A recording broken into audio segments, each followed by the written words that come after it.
अमेरिकी इतिहास का वो काला दिन बना जिसने अमेरिका को हमेशा हमेशा के लिए बदल कर रख दिया। इस दिन अमेरिका में एक के बाद एक कई हमले होते हैं जिसकी वजह से करीब 3000 लोगों की जान चली जाती है। किसी को नहीं पता था कि अगला अटैक कब और कहां होगा। हमलों की धमक से हर कोई सहमा हुआ था। सभी हमले इतने बड़े थे कि केवल कुछ ही घंटों में अमेरिका की कई बड़ी बिल्डिंग्स ध्वस्त हो गई थी। अमेरिका को दहला देने वाले इन खौफनाक हमलों को अंजाम देने वाला कोई और नहीं बल्कि दुनिया का most wanted criminal Osama bin Laden ही था। ये पहली बार नहीं था जब लादेन ने अमेरिका और अमेरिकन सिटीजन्स को अपना निशाना बनाया था। असल में इससे पहले भी कई बार लादेन और उसका आतंकी संगठन अल कायदा अमेरिका को नुकसान पहुंचा चुका था। पहली बार 1992 में अल कायदा येमेन के एक होटल पर हमला करता है जिसमें कई अमेरिकी सैनिक ठहरे हुए थे। हालांकि जल्दबाजी और पुख्ता तैयारी न होने की वजह से ये साजिश फेल हो जाती है, लेकिन इसके अगले साल 1993 में न्यूयॉर्क के वर्ल्ड ट्रेड सेंटर की पार्किंग में बॉम्ब ब्लास्ट होता है जिसमें 6 लोग मारे जाते हैं और सैकड़ों लोग घायल हो जाते हैं।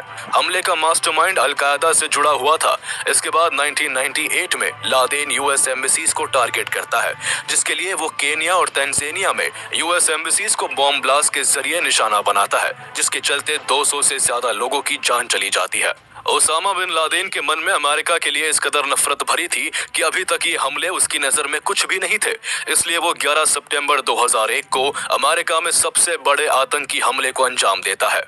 इस हमले में 4 एयरप्लेन्स को हाईजैक किया जाता है जिनमें से 2 को वर्ल्ड ट्रेड सेंटर और 1 को पेंटागन से टकरा दिया जाता है, जिसके चलते हजारों लोग अपनी जान खो देते हैं। हालांकि इस दौरान 4th प्लेन पैसेंजर्स की बहादुरी के चलते पेंसिल्वेनिया के मैदान में ही क्रैश कर जाता है। ऐसा माना जाता है कि हमलावर इस प्लेन से यूएस कैपिटल को तबाह करना चाहते थे। अमेरिका को इस कदर नुकसान पहुंचाने के बाद अल कायदा को बनाने वाला ओसामा बिन लादेन अब अमेरिकी सरकार का सबसे बड़ा दुश्मन बन चुका था। वर्ल्ड वॉर 2 के बाद अमेरिका पर यह पहला ऐसा हमला था जिसमें हजारों बेकसूर अमेरिकी मारे गए थे। अचानक से हुए इस हमले से अमेरिका की सिक्योरिटी और इंटेलिजेंस पर सवाल उठने लगे थे। अमेरिका पूरे विश्व के सामने खुद को असहाय और बेबस नहीं मान सकता था। इसीलिए लादेन और अल कायदा को खत्म करना अमेरिका की टॉप प्रायोरिटीज बन गई और यही कारण था कि $25 मिलियन का इनाम अकेले ओसामा बिन लादेन के सर पर रख दिया गया था। लादेन को मार गिराने के लिए CIA ने एड़ी चोटी का जोर लगा दिया, लेकिन अमेरिका का ये बदला पूरा होते होते 10 साल का समय लग गया। अमेरिका को झकझोर देने वाली इस घटना के बीच कई साल पहले ही कोल्ड वॉर के दौरान बोए जा चुके थे। इसकी शुरुआत 1979 में अफगानिस्तान से हुई थी, जहां अमेरिका ने USSR को अफगानिस्तान से हटाने के लिए मुजाहिदीन फाइटर्स को सपोर्ट करना शुरू कर दिया और एक ऐसे इंसान को जन्म दे दिया जो अमेरिका के लिए ही सबसे बड़ा सिरदर्द बनने वाला था। ये शख्स कोई और नहीं बल्कि अमेरिका का सबसे बड़ा दुश्मन ओसामा बिन लादेन ही था।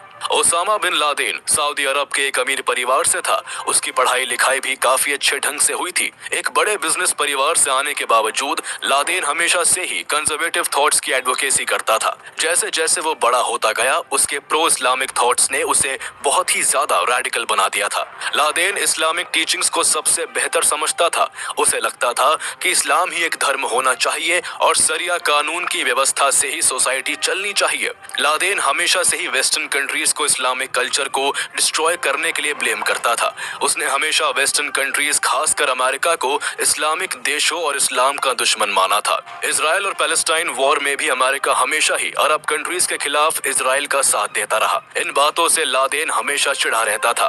लादेन के लगातार USA से बढ़ती नफरत ने इसे इस्लामिक एक्सट्रीमिस्ट ग्रुप से जोड़ दिया। इसके भाषण और इसका फाइनेंशियल सपोर्ट कई इस्लामिक देशों में पहुंचने लगा और इसका इन्फ्लुएंस भी एक्सट्रीमिस्ट इस्लामिक ग्रुप्स के बीच में काफी बढ़ गया था।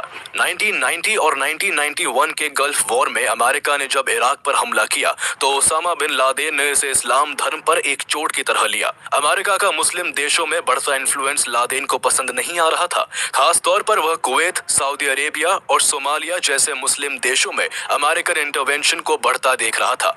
ऊपर से अमेरिका का इजराइल को सपोर्ट करना भी उसकी नजर में इस्लाम के प्रति हेट्रेड का सबूत था। ऐसे में Osama bin Laden anti America हो गया। पहले तक जो लादेन अमेरिका के साथ मिलकर सोवियत यूनियन के खिलाफ लड़ रहा था, अब उसने अमेरिका के खिलाफ ही अपना रुख कर लिया। 1979 में जब अफगानिस्तान में यूएसएसआर के ट्रूप्स वहां की कम्युनिस्ट गवर्नमेंट को सपोर्ट करने की कोशिश कर रहे थे, तभी से लादेन ने मुजाहिदीन को फाइनेंशियल सपोर्ट पहुंचाना शुरू कर दिया था, जिसका मकसद अफगानिस्तान में सोवियत यूनियन के बढ़ते इन्फ्लुएंस को रोकना था। इन दिनों अमेरिका अफगान के नौजवानों को मुजाहिदीन बनने की ट्रेनिंग दे रहा था और उन्हें हर तरह से सपोर्ट कर रहा था, जिससे कि वो यूएसएसआर को अफगानिस्तान से बाहर कर सके।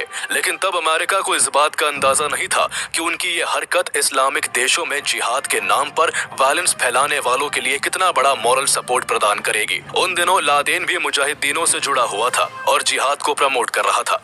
हालांकि अब तक यूएसए को यही लग रहा था कि उनके सपोर्ट से बना ये एक्सट्रीमिस्ट ग्रुप सिर्फ यूएसएसआर के खिलाफ है, लेकिन लादेन ने पूरे विश्व में जिहाद और इस्लाम को फैलाने की कसम खा रखी थी। ऐसे में अमेरिका कब तक इस नफरत की आग से दूर रह पाता? अमेरिका का हर मूव लादेन को सताने लगा था, जिसके बाद अगस्त 1996 में लादेन ने अमेरिका के खिलाफ एक फतवा जारी करके जिहाद की घोषणा कर दी थी। फरवरी 1998 में लादेन ने दूसरा फतवा जारी करते हुए कहा था कि दुनिया में अमेरिकन जहां भी दिखे वहां उन्हें मार देना चाहिए। सिर्फ सैनिकों और लीडर्स को ही नहीं, बल्कि उसका ये फतवा अमेरिका के हर नागरिक के लिए था। 2001 के हमले के बाद लादेन ने letter to the American people लिखा, तो उसमें उसने कहा था कि अमेरिकन गवर्नमेंट हमेशा से ही इस्लाम के अगेंस्ट रही है और पूरे विश्व में जहां भी एंटी इस्लामिक काम होते हैं वो उन्हें सपोर्ट करती है, इसीलिए उसे सजा देना काफी जरूरी है। इस लेटर में लादेन ने साफ साफ लिखा कि कैसे अमेरिका ने सोमालिया में मुस्लिमों को मारा और साथ ही चेचनिया में भी जब मुस्लिमों को मारा जा रहा था तब भी अमेरिका ने रूस को सपोर्ट किया था। इसके अलावा भी उसने कई ऐसे मुद्दों के बारे में लिखा जिसकी वजह से उसकी अमेरिका के लिए नफरत बढ़ती चली गई। नफरत बढ़ती चली गई। CIA पहले से ही अलकायदा और लादेन को टारगेट कर रही थी। ऐसे में जब अमेरिका में इतने बड़े लेवल पर अटैक्स हुए तब उन्हें ये समझते हुए देर नहीं लगी कि इन सब के पीछे किसका हाथ है। उन दिनों अलकायदा को ओसामा बिन लादेन लीड कर रहा था। अमेरिकन इंटेलिजेंस एजेंसी CIA ये बात अच्छी तरह से जानती थी कि उनके रिश्ते सऊदी के साथ चाहे कितने भी अच्छे रहे हो, लेकिन जिस तरह से अरब इसराइली युद्ध में अमेरिका ने हमेशा से इसराइल को सपोर्ट किया था, उसकी वजह से लादेन ने अमेरिका को सबसे बड़ा डेविल और इस्लाम का दुश्मन मान रखा था। सऊदी अरेबिया में जन्मा Osama bin Laden Islamic countries के मामलों में अमेरिका के इंटरफेरेंस से काफी नाराज था और उसी ने अमेरिका के ऊपर इस अटैक का प्लान तैयार किया था। उस समय बिन लादेन का ठिकाना अफगानिस्तान था और अफगानिस्तान पर तालिबानियों की सरकार थी। अमेरिका ने तालिबान से ओसामा बिन लादेन की मांग की, लेकिन तालिबान ने अमेरिका की मांग को ठुकरा दिया। जब अमेरिका को लादेन की कोई खबर नहीं मिल सकी, तब अमेरिका ने कई देशों की फोर्सेस और नेटो को साथ मिलाकर ग्लोबल वॉर ऑन टेररिज्म की शुरुआत कर अफगानिस्तान पर वॉर डिक्लेयर कर दिया। अफगानिस्तान पर कई सारे इकोनॉमिक सैंक्शंस लगाकर बमबारी शुरू कर दी गई। इसके बाद बिन लादेन को पकड़ने के लिए भी अमेरिकन सोल्जर्स ने अफगानिस्तान में सर्च ऑपरेशन शुरू कर दिए, लेकिन कई ऑपरेशंस के बावजूद लादेन की कोई खबर नहीं मिली। ओसामा बिन लादेन 1998 के बाद से ही कोई फोन नहीं यूज करता था। ये बात भी अमेरिकन इंटेलिजेंस एजेंसी CIA को पता थी, क्योंकि 1998 में ही Osama bin Laden Kenya and Tanzania में अमेरिकन एम्बेसी पर हमला करके अमेरिका को अपना दुश्मन बना चुका था। वह अपनी बात को एक जगह से दूसरी जगह अपने साथियों की मदद से पहुंचाता था। हालांकि एक महीने के बाद CIA को ओसामा बिन लादेन के बारे में पाकिस्तान अफगानिस्तान के बॉर्डर पर स्थित तोरा बोरा नाम की पहाड़ियों में छिपे होने की सूचना मिली। फिर क्या था, अमेरिकी नेतृत्व वाले गठबंधन सैनिकों ने तोरा बोरा की गुफा पर धावा बोल दिया। गठबंधन सैनिकों का यह हमला अफगानिस्तान वॉर के one of the most important military engagements में से एक था। 30 नवंबर 2001 से लेकर 17 दिसंबर 2001 तक चले इस ऑपरेशन के दौरान अमेरिकी सैनिकों ने नदर्न अलायंस के साथ तालिबान और अलकायदा के खिलाफ ये ऑपरेशन शुरू किया था। इस ऑपरेशन में अमेरिका के साथ ब्रिटेन और जर्मनी की यूनाइटेड एयर फोर्सेस ने ऐसी एयर स्ट्राइक की कि देखते ही देखते पूरी पहाड़ियां ध्वस्त होने लगी। एक महीने 17 दिन तक चले इस ऑपरेशन में ओसामा बिन लादेन को डिफेंस करने वाले 200 से ज्यादा आतंकी मारे गए थे। लेकिन इतने तेज और शातिर ऑपरेशन के बाद भी अमेरिका के हाथ में निराशा ही लगी। दरअसल इस पूरे ऑपरेशन के दौरान लादेन हर अटैक से बचता हुआ अफगानिस्तान के बॉर्डर के रास्ते पाकिस्तान में एंटर कर गया था। भले ही इस ऑपरेशन से ओसामा बिन लादेन नहीं मिला, लेकिन कुछ ऐसे लोग जरूर हाथ लग गए थे जिनका कभी न कभी लादेन से संपर्क रहा था। CIA इन सारे लिंक से बिन लादेन को सर्च करने की कोशिश करती रही, लेकिन सालों बीत गए और हर बार फेलियर ही हाथ आता रहा।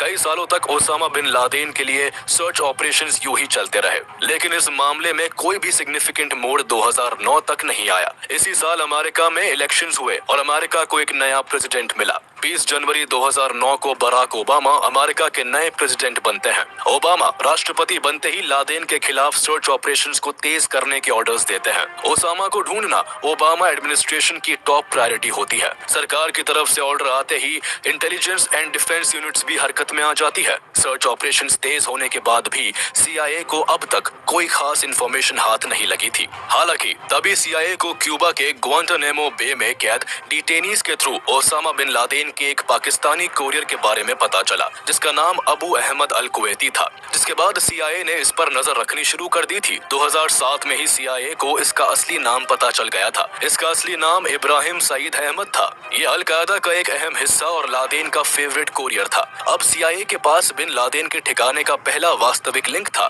ऑलमोस्ट 2 साल तक बिन लादेन के कोरियर और उसकी लोकेशन को खोजने के बाद 2009 में CIA को इस आदमी के बारे में ये भी पता चला कि ये पाकिस्तान के अबोटाबाद में रहता है। लेकिन इसी बीच दिसंबर 2009 में एक बार फिर अमेरिकन इंटेलिजेंस एजेंसी के साथ ऐसा इंसिडेंट हुआ जिसने पूरे अमेरिका को झकझोर के रख दिया। दरअसल अफगानिस्तान और पाकिस्तान बॉर्डर के पास लोकेटेड अफगानिस्तान के खोस्त प्रोविंस में CIA ने अपना base camp and checkpoint बनाया हुआ था। इस बेस कैंप से CIA पूरे इलाके पर नजर रखती थी। ड्रोन से पाकिस्तान के बॉर्डर के अंदर क्या हो रहा है ये भी पता चलता रहता था। 30 दिसंबर 2009 को जब सारी दुनिया एक नए साल की आस में जाग रही थी, तो उसी दिन एक तालिबानी सुसाइड बॉम्बर ने खुद को चेक पॉइंट के पास ही ब्लास्ट कर लिया। इस ब्लास्ट में 7 CIA ऑपरेटिव की जान चली गई। इस घटना ने अब अमेरिका के सब्र के सारे बांध तोड़ दिए थे और अब तक जो ऑपरेशन धीरे धीरे चल रहा था उसे पूरा करने के लिए CIA ने एड़ी चोटी का जोर लगा दिया था। अगस्त 2010 तक CIA ऑपरेटिव ने अल कुवैती का पीछा किया, जिससे वो फाइनली उसके अबोटाबाद रेजिडेंस तक पहुंच ही गए। अगले 1 साल तक CIA ऑपरेटिव अल कुवैती का पीछा करता रहा। अल कुवैती के रोज के कामों को ट्रैक करने पर उसे एक आश्चर्यजनक रूप से एक सिक्योर कंपाउंड में बार बार आते जाते देखा गया। CIA ने अब जाकर अनुमान लगाया कि ये बिल्डिंग एक सेफ हाउस है और किसी महत्वपूर्ण व्यक्ति को छिपाने के लिए बनाई गई है। हालांकि अनुमान की बदौलत कोई भी एक्शन लेना सही नहीं था, इसलिए CIA ने इस फोर्ट्रेस जैसी बिल्डिंग और यहाँ आने जाने वाले लोगों के सैटेलाइट फोटोज निकालने शुरू किए। यहाँ अक्सर ही कई लोग आया जाया करते थे, लेकिन लादेन को कभी किसी ने यहाँ नहीं देखा था। हालांकि बिल्डिंग का स्ट्रक्चर स्टडी करने के बाद CIA ने यह फैसला लिया कि ये जगह ओसामा बिन लादेन को छुपाने के लिए तैयार की गई है। तस्वीरों और एविडेंसेस के आधार पर CIA ने यह माना कि इस बिल्डिंग में लादेन अपने कुछ खास आदमियों और अपनी सबसे छोटी पत्नी और बच्चों के साथ रहता है। हालांकि अब तक सिर्फ अजम्पशंस ही बने हुए थे, जिनकी पुष्टि काफी जरूरी थी और इसीलिए CIA ने इन अजम्पशंस को वेरीफाई करने के लिए एक नया प्लान बनाया। प्लान के मुताबिक CIA ने एक पाकिस्तानी डॉक्टर शकील अफरीदी और कुछ नर्सेस को वैक्सीनेशन के बहाने उस घर में भेजा। Doctor Shakeel Afridi Khyber tribal district में एक टॉप के मेडिक थे और हेल्थ सर्विसेज के हेड के रूप में उन्होंने कई US फंडेड वैक्सीनेशन प्रोग्राम की देखरेख भी की थी, जिस कारण जब CIA ने उन्हें बिल्डिंग में घुसने का टास्क दिया तो उन्होंने वैक्सीनेशन प्रोग्राम का बहाना बनाकर अबोटाबाद के गैरिसन टाउन में एक गवर्नमेंट एम्प्लॉय के रूप में एंटर किया, जहां पाकिस्तानी मिलिट्री की नाक के नीचे ओसामा बिन लादेन छिप कर रह रहा था। अब CIA के प्लान के हिसाब से वैक्सीनेशन के बहाने कुछ नर्सेज अबोटाबाद कंपाउंड में जाकर वहां रह रहे बच्चों का ब्लड सैंपल लेती, जिससे उन ब्लड सैंपल की मदद से DNA टेस्ट करके यह पता लगाया जा सकता है कि बिल्डिंग में रह रहे बच्चों या लोगों का बिन लादेन से कोई रिलेशन है या नहीं। इस फेक वैक्सीनेशन प्रोग्राम के बाद डॉक्टर शकील CIA की कितनी मदद कर पाए ये तो किसी को नहीं पता चला, लेकिन बिन लादेन के मरने के 20 दिन बाद 23 मई 2011 को डॉक्टर शकील को पाकिस्तानी इंटेलिजेंस एजेंसी ISI ने कस्टडी में ले लिया। इसके बाद CIA को हेल्प करने के आरोप में उन्हें 33 साल की सजा दे दी गई। सितंबर 11 का अटैक हुए 9 साल हो चुके थे और अभी भी American intelligence agency Osama bin Laden की तलाश में जुटी थी। लेकिन फिर एक दिन CIA के डायरेक्टर लियोन पैनेटा और उनके साथी ने प्रेसिडेंट बराक ओबामा से मुलाकात करके उन्हें इस बात की जानकारी दी कि उन्हें ओसामा बिन लादेन के बारे में शुरुआती इंफॉर्मेशन मिली है। दरअसल CIA ने अबोटाबाद की उस बड़ी फोर्ट्रेस बिल्डिंग में अपनी निगरानी के दौरान कभी कभी एक आदमी को तेज आवाज के साथ बाहर आते जाते देखा था, जिसे CIA ऑफिसर्स ने द पेसर का नाम दिया था। इस घर में कोई फोन या लैंडलाइन की सुविधा नहीं थी, यहाँ तक कि आसपास के सभी घरों में कूड़ा उठाने वाले लोग कूड़ा लेकर जाया करते थे, लेकिन इस घर का कूड़ा अंदर ही जलाया जाता था। CIA ने अंदाजा लगा लिया था कि द पेसर ही ओसामा बिन लादेन है। इसके बाद इस एरिया का 3 डायमेंशनल स्ट्रक्चर बनाकर इस मकान पर अटैक के बारे में प्रेसिडेंट बराक ओबामा को जानकारी दी गई। प्लान बनाया गया कि अमेरिका अपने इस ऑपरेशन की जानकारी पाकिस्तान को नहीं देगा, लेकिन हिलरी क्लिंटन का मानना था कि अगर ऐसा किया गया तो अमेरिका और पाकिस्तान के रिलेशंस खराब हो सकते हैं। जिसके बाद बात को खत्म करते हुए डिसीजन लिया गया कि अगर ऑपरेशन के बीच पाकिस्तान को इस ऑपरेशन के बारे में खबर लग जाती है तो अमेरिकन एम्बेसडर तुरंत पाकिस्तानी गवर्नमेंट से बात कर लेंगे और मामले को संभाल लेंगे। इस ऑपरेशन का टारगेट ओसामा बिन लादेन और उस बिल्डिंग में रहने वाले लोगों को कैप्चर करने का था। CIA ऑफिसर्स का प्लान था कि अगर ओसामा और उसके साथी सरेंडर कर देंगे तो उन्हें जिंदा ही पकड़ लिया जाएगा। प्लान अप्रूव होने के बाद अब US की नेवी सील पाकिस्तान के अबोटाबाद में रेड डालने के लिए तैयार थी। सालों से ओसामा की तलाश में लगे CIA को अब अपने प्लान को एग्जीक्यूट करने का समय आ गया था। ये दिन था 29 अप्रैल 2011 का। ऑपरेशन को अंजाम देने के लिए पूरी टीम अब तैयार थी। ऑपरेशन शुरू करने से पहले अमेरिकन नेवी की सील टीम 6 ने 6 बार मॉक ड्रिल करके हर तरह के पोटेंशियल थ्रेट्स को काउंटर किया, जिससे किसी भी कीमत पर लादेन हाथ से ना निकलने पाए। 1 मई 2011 को प्रेसिडेंट बराक ओबामा ने इस ऑपरेशन को अच्छी तरह से रिव्यू किया और इस प्लान को अप्रूव कर दिया। इस ऑपरेशन के लिए 2 ब्लैक हॉक UH-60 हेलीकॉप्टर तैयार किए गए और इस ऑपरेशन में सील टीम 6 के 23 बेस्ट कमांडोज, एक ट्रांसलेटर जो पाकिस्तानी लैंग्वेज जानता था और एक मिलिट्री डॉग कायरो को शामिल किया गया। 1 मई 2011 की रात को 10:30 पर US एयरफोर्स के दोनों ब्लैक हॉक हेलीकॉप्टर्स अफगानिस्तान के जलालाबाद फॉरवर्ड ऑपरेटिंग बेस से पाकिस्तान के अबोटाबाद के लिए उड़ान भरते हैं। प्रेसिडेंट बराक ओबामा इस ऑपरेशन को CIA डायरेक्टर लियोन पेनेटा के साथ लाइव देख रहे थे। रात के लगभग 12:30 बज रहे थे। इस वक्त तक अबोटाबाद का पूरा एरिया सुनसान हो चुका था और इलाके में बिजली भी नहीं थी। काली रात में पूरा शहर गहरी नींद में सो रहा था। ऑपरेशन को अंजाम तक पहुंचाने के लिए नेवी सील की टीम अबोटाबाद पहुंच चुकी थी।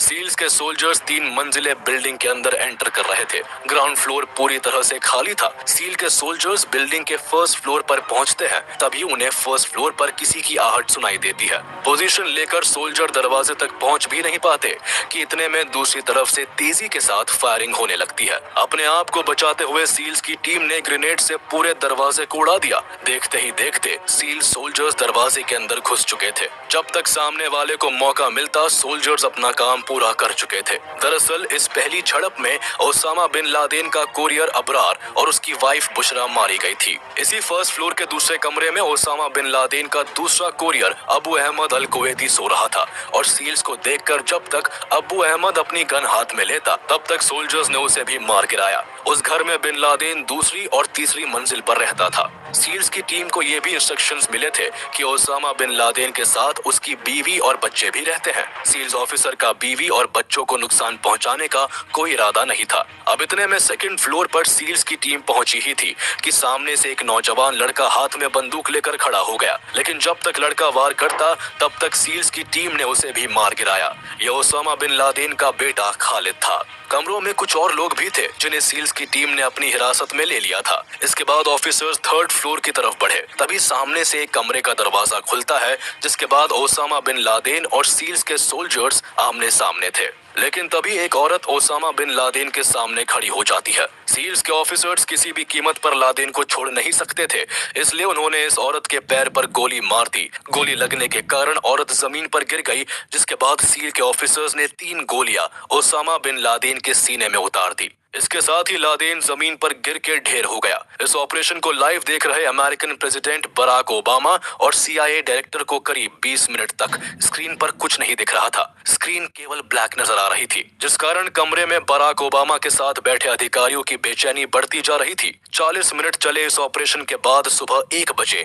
स्क्रीन पर CIA director Leon Panetta president से कहते हैं कि enemy killed in action. Finally operation का मेन मकसद पूरा हुआ और इस ऑपरेशन में ओसामा बिन लादेन के अलावा 4 और लोग मारे गए। ओसामा बिन लादेन का बेटा खालिद, कोरियर अबू अहमद अल कुवैती, अबू का भाई अबरार और अबरार की वाइफ बुशरा। ओसामा की मौत की खबर सुनने के साथ ही बराक ओबामा से लेकर रूम में बैठे सभी अधिकारियों में खुशी की लहर दौड़ उठी। लेकिन अभी खुशी के इजहार का वक्त नहीं था। अब इंतजार था अमेरिकन फोर्सेस का पाकिस्तान से वापस लौटने का। लेकिन कुछ समय बाद बिना किसी नुकसान के सील के सभी मेंबर सही सलामत अपने बेस पहुंच गए, वो भी ओसामा की डेड बॉडी के साथ। इस ऑपरेशन के दौरान अमेरिका ने पाकिस्तान से किसी भी प्रकार का कम्युनिकेशन नहीं किया था। जॉइंट चीफ स्टाफ के चेयरमैन माइकल म्यूलिन ने पाकिस्तान के आर्मी चीफ अफशक परवेज कयानी को सुबह 3 बजे फोन करके इस ऑपरेशन की जानकारी दी थी। सुबह प्रेसिडेंट बराक ओबामा ने दुनिया को एड्रेस करते हुए बताया कि अमेरिका ने ओसामा बिन लादेन को मार गिराया है। Tonight, I can report to the American people and to the world that the United States has conducted an operation that killed Osama bin Laden, the leader of Al-Qaeda. Osama bin Laden की मौत के 4 दिन बाद 6 मई को al Qaeda ने अपनी website के माध्यम से ओसामा बिन लादेन की मौत को कंफर्म किया। साथ ही ये कसम भी खाई कि अल-कायदा अमेरिका से इसका बदला जरूर लेगा। कुछ दिन बाद ओसामा बिन लादेन की बॉडी को समुद्र में बहा दिया गया, क्योंकि सऊदी और अफगानिस्तान दोनों देशों ने ही लादेन की बॉडी लेने से इनकार कर दिया था। जिंदगी भर धर्म युद्ध के नाम पर जिहादी बनने वाले लादेन को अंतिम वक्त पर जनाजा भी नसीब नहीं हुआ। पाकिस्तान के प्राइम मिनिस्टर यूसुफ राजा ने जांच के लिए एक कमीशन बनाया, जिसने जांच की रिपोर्ट में पाकिस्तान के अंदर ओसामा बिन लादेन के छिपे रहने के पीछे पाकिस्तान की इंटेलिजेंस एजेंसी का फेलियर बताया था। और इस तरह ओसामा बिन लादेन को अमेरिका ने